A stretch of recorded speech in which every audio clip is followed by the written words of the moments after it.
श्री स्वामी समर्थ. जय जय स्वामी समर्थ. श्री गुरुदेव दत्त. अवधूत चिंतन श्री गुरुदेव दत्त समर्थ. अनंत कोटी ब्रह्मांड नायक राजाधिराज विग्राज भक्तवत्सल भक्ताभिमानी श्रीपाद श्री वल्लभ विजय दत्त. श्री स्वामी समर्थ महाराज की जय.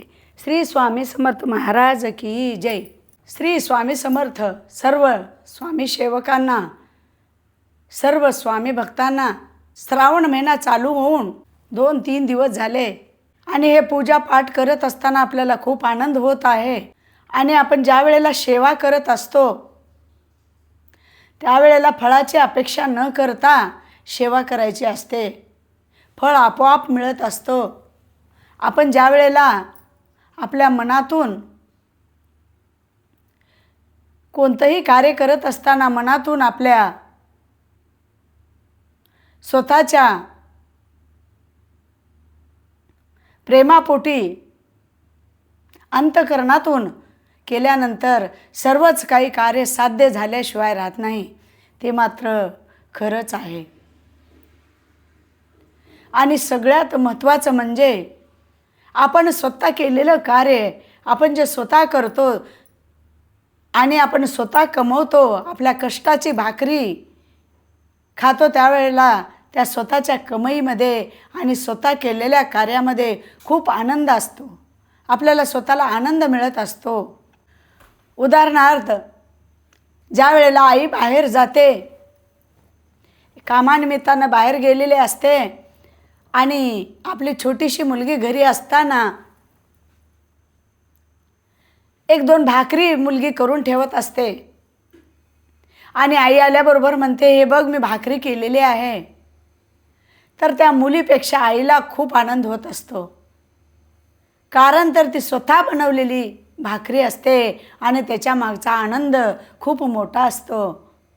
म्हणून त्या स्वतः मुलीला तर आनंद वाटतच असतो. मी बनवलंय भाकर, माझ्या हाताने बनवलं. आणि ते खरं असतं.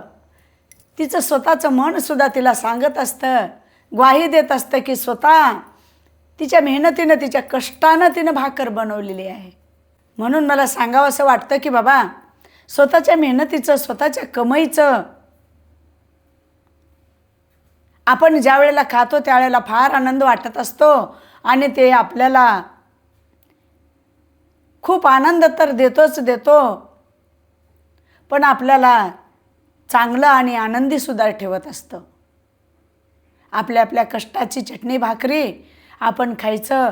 आपण कुणालाही खोटं बोलून, उसनवारी आणून किंवा देतो म्हणून न देता बसणं, उधार आणणं आणि परतफेड न करणं, किंवा चोरी करून आणणं किंवा फसवेगिरी करणं, हे सगळं काही करत असताना आपल्या स्वतःचं मन आपल्याला ग्वाही देत असतं की बाबा हे नको करू, हे चांगलं नाही.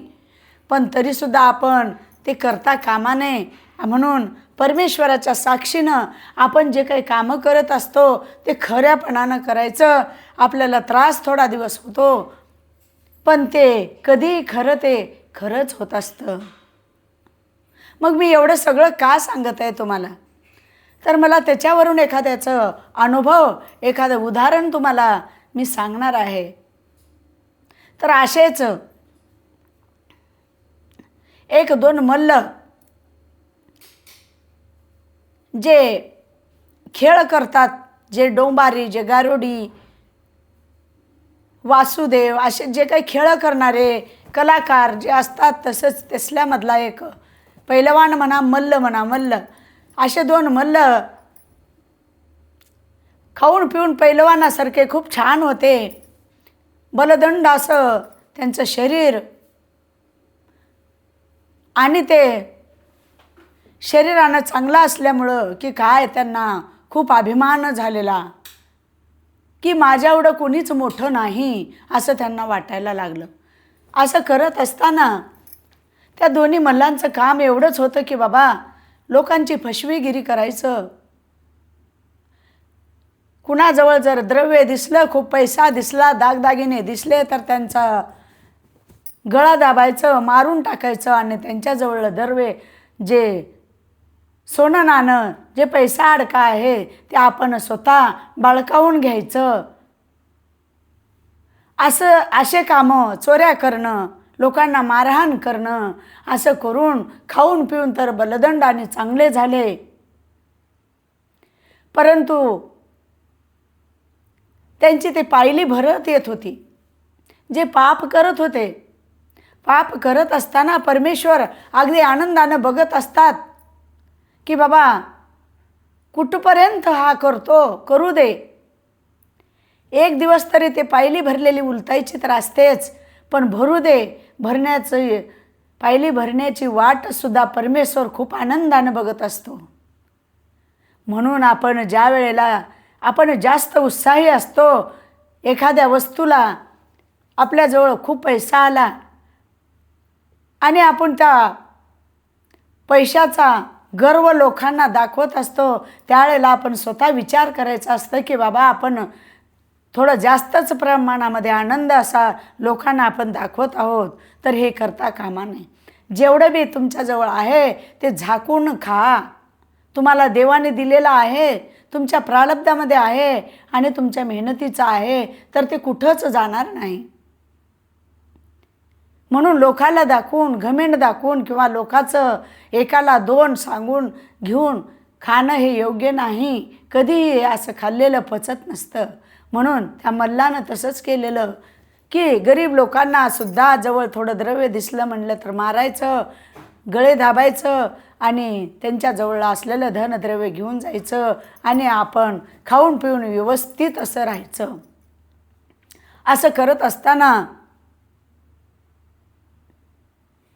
एका झाडाखाली श्री स्वामी समर्थ आई बसलेली होती. त्या ठिकाणी स्वामी समर्थ आईच्या समोर जाऊन हे दोघं अगदी मांड्या थापटून आपले दंड थापटू उठाबशा काढायला लागले आणि म्हणायला लागले, अरे बघ ह्याच्यामध्ये तर काहीच जीव नाही.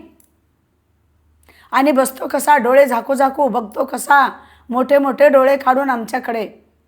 असं म्हणायचं एकजण. दुसरा म्हणायचा, अरे जाऊ दे रे, याच्या कशाला नादी लागतो, चल आपल्याला खूप कामं आहेत, आपण किती मोठे मोठे कामं करतो, असं म्हणायचे. आणि दोघं पण हसायचे. अशी टिंगल टवाळी करायला लागले. हे करत असताना स्वामी आईनं हळूच डोळे उघडून तिरक्या नजरेनं त्यांच्याकडे पाहिले आणि म्हणायला लागले, फार दिवस चालत नसतो रे. एवढंच शब्द स्वामी आईनं बोलले. फार दिवस हे सगळं चालत नसतो रे. एवढंच म्हणल्यानंतर काय म्हणलास असं म्हणून त्यांची टिंगल करायला लागले, टिंगल टवाळी करायला लागले.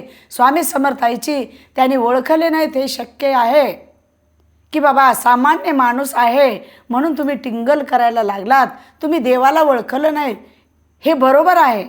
परंतु कोणत्याही सामान्य माणूस असला तरीही आपण त्यांची टिंगल टवाळी करू नये. आणि असं करता करता थोडे दिवस चाललं आणि खाऊन पिऊन छान राहिले. चोऱ्या लबाड्या केलेलं त्यांना पचलं नाही आणि त्यांच्या अंगाला रक्तपिती फुटली. दोघांच्याही अंगाला अगदी वास यायला लागला, घाण दुर्गंधी सुटली, अंगातून पूर रक्त गळायला लागलं. आणि भीक मागत दारोदार दोघंही मल्ल फिरायला लागले. असं फिरत फिरत फिरत त्यांच्या त्या रोगाला त्यांनी कंटाळून गेले आणि त्यांचं शरीर हे नाशिवंत होऊन गेलेलं होतं. दुर्गंधी येत होती. जर भीक मागायला कोणाच्या दाराला गेलं तर वास येतो म्हणून, त्याच्या अंगाची दुर्गंधी येते म्हणून कोणी त्यांच्या दारासमोर सुद्धा थांबू देत नव्हतं. असं करत करत त्याला गावातून बाहेर काढलं. त्या दोन्ही मल्लाला बाहेर काढल्यानंतर गावाच्या बाहेर नदीच्या काठी पानंदीनं चलत चलत जात असताना श्री स्वामी समर्थ आईची स्वारी समोरून आली. स्वामी समर्थ आईचं नियोजन असतं. प्रत्येक गोष्टीच्या मागं स्वामी समर्थ आईचं, प्रत्येक लेकरावर स्वामीचं लक्ष असतं. मानव देह, मानव रूप धारण करून स्वामी सर्वांना सुखी केलेले आहे. या भूमीवरती एखादी सुद्धा माणूस रडत जर स्वामीच्या समोर गेला तर त्यानं हसत संसार केल्याशिवाय राहणार नाही, एवढं मात्र खरं आहे. त्याचं कारण एकच आहे, सत्याच्या मार्गानं चालावं लागतं, लबाडी करायचं नाही. आपण जर सत्याच्या मार्गाने चलत असताना ज्या वेळेला आपल्याला त्रास होतो तर त्या त्रासामधून मुक्त करण्याचं कार्य ब्रह्मांडाचा नायक श्री स्वामी समर्थाई हे करतच असते. अशक्य ते शक्य माऊली करूनच दाखवत असते. म्हणून आपल्या जवळ थोडंसं शांत राहण्याचं काम आणि थोडं संयम आपल्यापाशी पाहिजे आणि थोडी शांतता पाहिजे. थोडेसे कष्ट भोगावं लागले म्हणून काय आपण लगेच देवाला शिव्या घालायच्या असं करून चालेल नाही. आपण विश्वास एकदा टाकलेला आहे तर विश्वास टाकून बसायचं. मग मरो या तरो. मग आपण ज्या वेळेला तरत असतो त्यावेळेला आपल्याला स्वामी आई मरू देत नसते. भलेही शेवटच्या टोकाला जरी नेली तर आपल्याला त्याच्यामध्ये डुबू देत नसते, हे लक्षात ठेवा. आता तुम्ही म्हणता की बाबा असं कसं, एवढं जन्मभर आम्हाला दुःखच दिले, आम्हाला सुख म्हणायचं नाहीस. तुम्ही काय सांगता, खूप देव आम्ही केलं. तुम्ही सांगताय म्हणून स्वामीचं सुद्धा आम्ही केलो, 11 गुरुवार केलं, सगळंच केलं, तर सुद्धा स्वामी आईनं आम्हाला भरपूर काही दिलं नाही. मग काय द्यायचं असतंय तुम्हाला स्वामी आईनं? नुसतं पैशाच्या पिशव्या भरून द्यायचं असतं का? अरे तुमच्या नशिबामध्ये जे मोठं गंडांतर यायचं असतं, एखादी दुकानाला जाळ लागायचं असतो, एखादी माणूस मरायचा असतो, तर ते कळत न कळत स्वामी आई वाचवत असते. आणि आपले जे दुकान जळायचं असतं ते स्वामी आई नजर ठेवून राहते आणि त्याला जळण्यापासून दूर ठेवते. मग हे नाही का स्वामी आई आपल्याकडे लक्ष ठेवते? मग हे आपल्याला समजतं का? न सोडती तया जया स्वामी घेती हाती. ज्या वेळेला स्वामी आपला हात धरतात त्यावेळेला त्यांनी कधीच आपल्या हाताला सोडत नाहीत. आणि आपल्या लेकराला सोडून दुःखामध्ये ते डुबतंय आणि त्याचा दुःखाचा डोंगर त्याच्या डोक्यावर आहे, पण ते थोड्यानं हळूहळू त्यांनी कमी करण्याचा प्रयत्न स्वामी आई करत असते. का तर ते दुःखाचं डोंगर आपण स्वतः उचलून आपल्या डोक्यावर घेतलेलं असतंय. सांगण्याचं तात्पर्य आपण केलेलं पाप, आपण केलेल्या पापाची भरती आपल्याला याच जन्मामध्ये करायचं असतंय. तरीसुद्धा आपण स्वामी आईचं लेकरू म्हणून जगत असतो. म्हणून ब्रह्मांडाचा नायक आपल्याला वाचवण्याचा प्रयत्न करत असते. मग ते कशा पद्धतीनं वाचवावं हे सगळं काही मार्ग शोधून आपल्याला त्याच्यातून मुक्त करत असते ते ब्रह्मांडाचा नायक श्री स्वामी समर्थ दत्तप्रभू. म्हणून थोडं संयम ठेवा आणि थोडंसं विश्वास टाकून बघा. शेवटच्या क्षणापर्यंत विश्वास टाका. तुम्हाला मरू देणार नाही, तुम्हाला डुबू देणार नाही. मग ज्या वेळेला त्यांना अंगाचा वास त्या दोन्ही मल्लाचा यायला लागला, स्वामी समर्थ आई पाणंदीच्या वाटानं यायला लागली समोरून. आणि हे दोघं भीक मागणारे ह्यांना गावातून बाहेर काढून टाकलं. आणि हे हातामध्ये कटोऱ्या घेऊन भीक ज्या वेळेला मागत होते, भीक सुद्धा कोणी दिलेलं नव्हतं.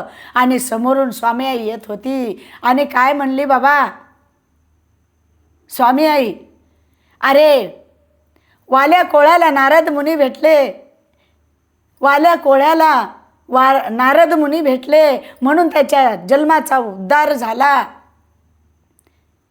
आणि तसंच त्या दोन्ही मल्लाला श्री स्वामी समर्थ आई भेटली. श्री स्वामी समर्थ आई भेटली म्हणून या बखर या लीलांच्या अर्थबोधामध्ये त्याचं नाव सुद्धा इथं लिहिण्यात आलं.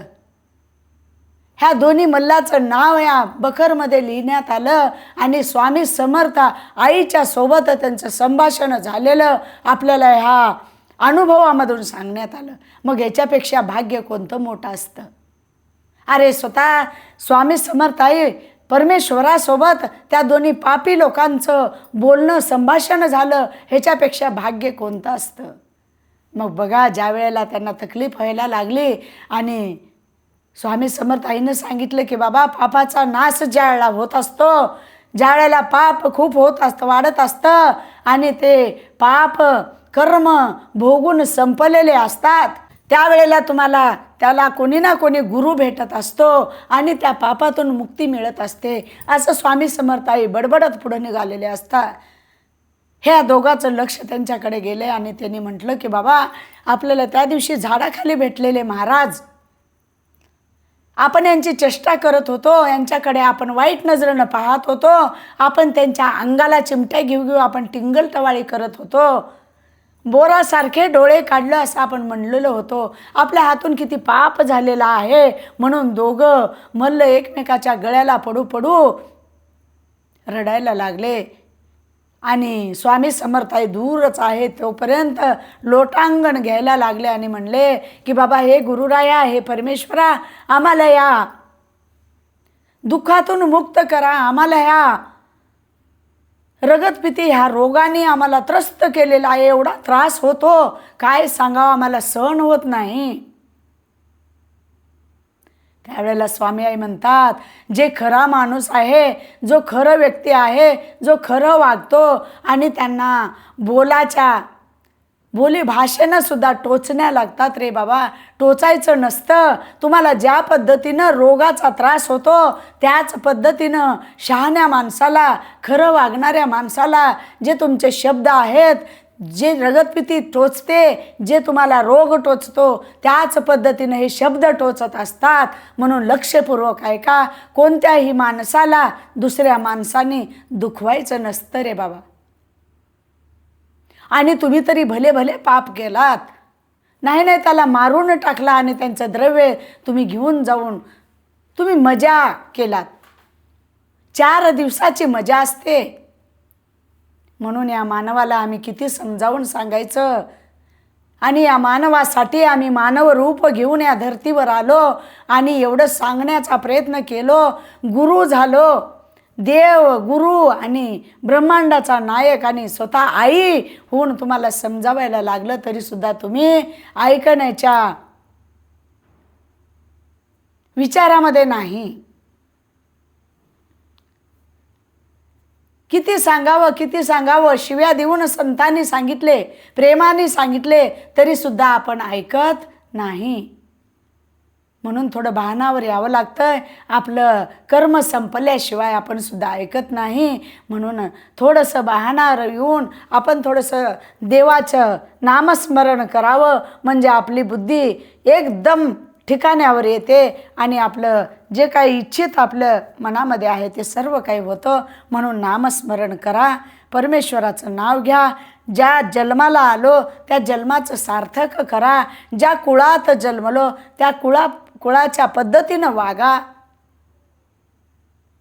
कपाळाला भस्म लावा, गळ्यामध्ये तुळशीची माळ घाला, गळ्यामध्ये रुद्राक्षाची माळ घाला, गळ्यामध्ये इष्टलिंग घाला, नामस्मरण करा, पोत्या पुराण वाचा. एवढंच मला सांगायचं आहे. आणि तारक मंत्र म्हणा, तीर्थ घ्या. आपले असलेले जे काही आपण कर्म केलो थोडे थोडे का होईना आपले पूर्ण लयाला जातील, आपलं पाप नष्ट होईल आणि आपण जे आपल्या कामं अशक्य होते ते सुद्धा शक्य करण्याची ताकद त्या तारक मंत्रामध्ये आहे. तारक मंत्र म्हणा, तारक मंत्रचं तीर्थ घ्या. श्री स्वामी समर्थ.